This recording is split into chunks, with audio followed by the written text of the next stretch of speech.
Hello,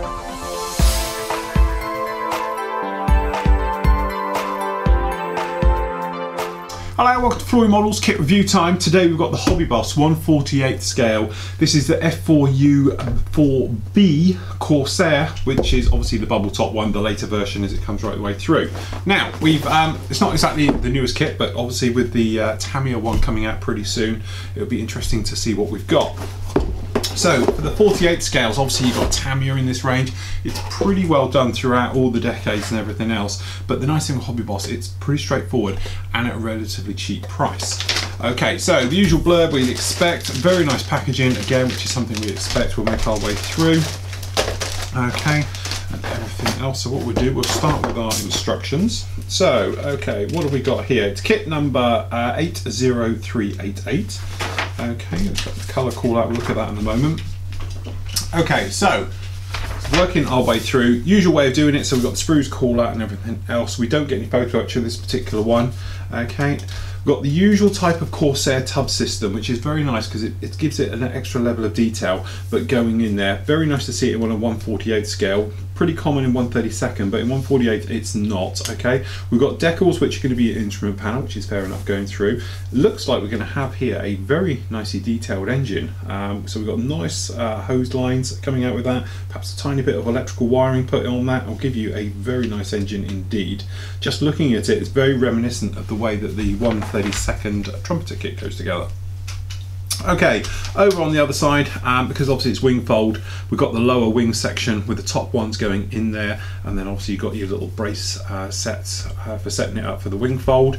Tail gear system goes in, and then I presume obviously depending if you want it folded or straight will depend on what you put into here. So you've got your bars, so you've got the plug system or for the folder. Radiators go in there on the front, pretty standard, and then putting it all together. Okay, so obviously you've got the tail wheel system going in, the cockpit sort of tub fitting in with the side panels and that lovely engine. Two sides going to halves you'd expect. We've got some nice detailing going on with the tail plane and the rudder set going in there, quite nice. Then we've got the bar going in on the side, this separate system going in, underplug going in and cowling on. Looks like you don't get the option of an open cowl on this one. For the actual open panels and everything else. Obviously you've got the cowl flaps open position, not in the closed. Okay. No gun bay at all detail, unfortunately, so obviously you're going to cover this up, or perhaps you can pop in an aftermarket resin set into there. Looks like you've got positionable control surfaces, another nice touch. Then the little parts all going on the front, same for the other side. Wings, obviously, depending which way you're going to be having them, folded or straight out. Main gear, pretty simple, but going in there.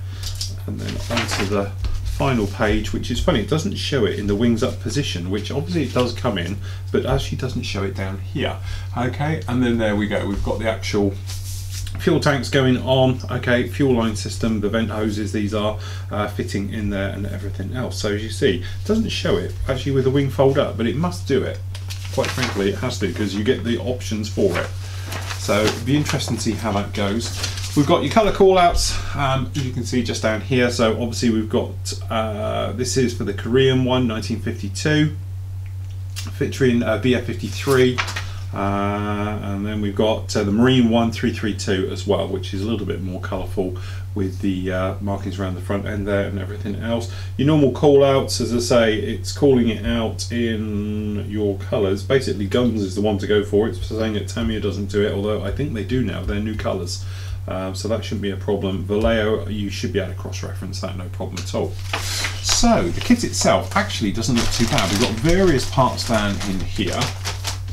So whipping open the front. First of all, having a look at the fuselage. So as you can see, pretty good detail. I have to say that's very nice recessed panel line detailing there. You catch it in the light, you see down the back end here. That's pretty good, no problem with that at all. It doesn't fade off towards the middle either. It's a very nice, very sharp job on that, no problem at all. Looking very good, no sink marks or anything else. The tail wheel, they all have this thing on there, so I'm thinking this could be a scaled down version of the Trumpeter 1/32 one, because it does it in the same way, where you can position it up or down. Why you don't want to is beyond me, because you can't change the main gear, but certainly the tail wheel does. No details on the inside, but as we know, we've got parts that are going to be doing that. Okay, pop that over there, we'll have a look at those afterwards. Okay, so the underside. Okay, so looking at the under detail, as you can see, pretty good, some nice level of detail. Again, the riveting all looks very nice, very sharp, very crisp. So does all the panel lining, doesn't fade off, there's no sink marks, no hint of flash absolutely anywhere. You've got these tops of the wings which have a very nice, it's a separate texture, it looks like, to the rest of it. It looks like a little bit more texture around these areas here, which would be your walkways in real life. Okay, again, looking pretty good, I can't see any problem with that at all. Looking on the inside, you've actually got some ribbing detail. There isn't a ejector pin in there like you'd find all too often, so that actually looks pretty good. And then obviously opening up the holes for the drop tanks on that one. Okay, so into the wings. Very nice that they're all separate bag like this, good quality bags as well, so you're not going to have any problem. Actually, that's really nice. You can see there on the detail this lovely ribbing, and again, all of the actual riveting details very sharp and crisp. All the panel lining is as well. No sink marks, no stress marks, no nothing at all. Really, really nice. And even the little stepping for putting the panels in, if they fit nicely, it should go in very nice. But it does give you the option underneath to do something. All the ejector pins pretty nice. Tiny little bit of flashy one up there, but that's just being picky now. Right the way through. Actually, have to say, this is absolutely a cracking kit. Very much on par with the Tamiya one. And I've built a few Tamiya ones, but obviously never this one. Drop tanks, usual thing, so they just pop up into each other. Again, as I say, not much to see on a drop tank, but very nicely done. No seam line, no nothing like that at all. Very nicely done from there. Okay, control surfaces. So it should be a little bit more detailed in here. We've got a little protection, which I do love the way Hobby Boss, and come to it obviously Trumpeter, do this protection business for the more delicate parts. They're the only manufacturer I know that actually do it. Okay, and what it was all of that was just to protect these couple of little pins that are sticking up, and that was it. So absolutely lovely. But overall, as you can see, looking at the sprue, we've got all the control surfaces down here. So looking around in detail, as you can see, we've got some very nice, catch it in the light, there we go. All the details for the access panels up there in the housings, all the control surfaces, some nice stressed, you can see it down here. Obviously the tail planes, everything else. All these flaps working our way down here, as you can imagine, pretty good. No flash, no nasties, no mismolds. Again, and then if we run along the bottom, you can see that that's actually all very nice. It's very sharp, it's very crisp, which is a very nice touch. Okay, looking on the inside, luckily for us, we've got the wheel wells down here, and as you can see, we do not have an ejector pin mark in there either, so somebody is listening, and we're good on the other one as well. So we've got no ejector pin mark anywhere that's going to be a problem. Good all over, I can't see any problem with that whatsoever. That's a very nice sprue. Okay, moving into some more of the detailed areas. We just get this guy off. Again, it's absolutely lovely the way this is done. So as you can see, we've got basically down in here the prop itself. Looking at it, looks very, very nice. Tiny little bit of flash on the edge, but nothing you worry about. Okay, and then going through, obviously we've got the hoses, a little bit of flash all over these hoses, as you can see just down here, but nothing you'd really write home about. There's nothing that wouldn't clean up very, very easily. And then obviously we've got the control panel sides, and then working our way around, a little bit of flash just down here on the inside of the grills coming in for the radiators. Instrument panel is a bit bland if we're honest, but obviously we've got a decal that's going to go on there. Oh, I see what they've done. It's a twin one, so you've got this one and this one down here. So this one's got the detail on, and that one doesn't. So actually very nice rudder pedals, got the insides to actually everything. So generally that actually is very, very nice. Everything's got some nice level of detail, right the way down to the riveting down here on the hub, all around there, and obviously you've got the spinner. Great job. So it looks like, as I say, we've got two types. I have to check on this when you do it, but obviously you've got instrument panel 1, bit of 2, and another one down here 3. Not sure how that all works. I didn't pick up that. Very nice though. Okay, so this should be the meaty end with the rest of the engine. Okay, so quick here, a new blade. Again, very nice protection, very nicely thought out. And there we go, probably that's the correct side up as you see it. So working our way around, you can see these small parts for the undercarriage, very nicely done, beautifully moulded. Working our way around, no problem with any of that at all. Wheels in 2 halves with the hubs inside, which is far easier to do than messing around with them as a separate. Some nice level of detail on there. Working our way around there, we've got the exhausts coming out, and then some more of this gear detail working our way around. This one doesn't look as flashy as the last one, if we're honest. This one's very clean, no problem at all. Okay, very nicely done.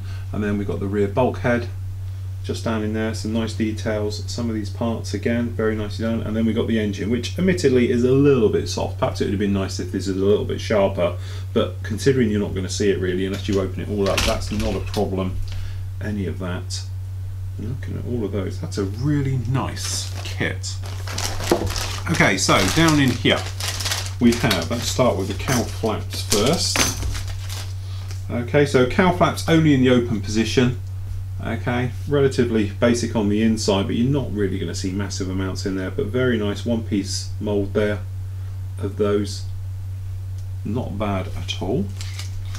Okay, and then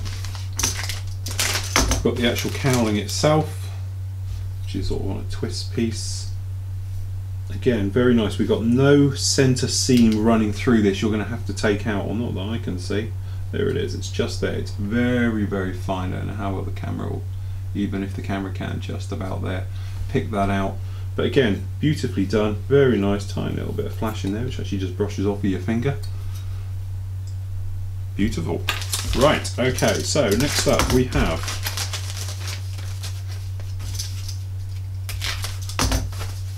the clear parts. Okay, our standard sort of clear test. As you can see, a little bit of wobble over most of those things, but it is a complex curve. But you get it on the sides, look, no problem at all. Pretty clear on all of those. And then the front one, as you can imagine, the front there is crystal, no problem with that at all. All of those, it's just, I think it's quite, because obviously it's a curve and it's leaning back, it makes it a little bit more tricky to sort of all get on there, but not too bad at all. But generally very nice, no center seam lines to worry about, anything else like that. And you've got a nice level of a slight raised edge, so it's easy to mask against as well. Very nice, very, very clear. Okay, so last up we'll just have a look at the decals. Quick look-see in here. Again, the thing I like about Hobby Boss, it's almost like they listen, because I always say about how you should have a piece of film taped to it, okay, because too often these things come off and go a wander or fold underneath, but when they're actually taped, they hold in position, and the whole point of this stuff is to protect the sheet, and actually they do, so it's really nice to see that. But there we go, as you can imagine, pretty basic. This is a little bit horrible if we're honest down here, so shame about the instrument panel decals. I was hoping they were going to be a little bit special, seeing as they're an after. And generally the decals themselves aren't exactly the best. They're pretty thick. You might want to go down the aftermarket route, if I'm honest. The stenciling data is a little bit blurred. You can't really see too much out of that. The bigger stuff obviously is fine, no problem at all. But as I said, like doing this as well is a little bit of a no-no. Who the hell is actually going to put a decal onto the arrestor hook? That would just never work. So there we go. I must say, the full retail on this one is around about £30. So for a £30 one, obviously you only got to pay a little bit more and get the Tamiya. And I know most of you know the Tamiya Corsair kits quite well. This is obviously a slightly later version than the Tamiya one, so obviously being the 4B version, but certainly it's on a par with. Is it better? I wouldn't know, I haven't built it. Looking at the parts, it's definitely on a par with the Tamiya F4s, so certainly, and obviously this one you can get discounted and things like that around on the net now. Obviously the Tamiya ones you don't get as much, but I have to say, looking at the detail from 148 Corsair's point of view, that is a fantastic kit.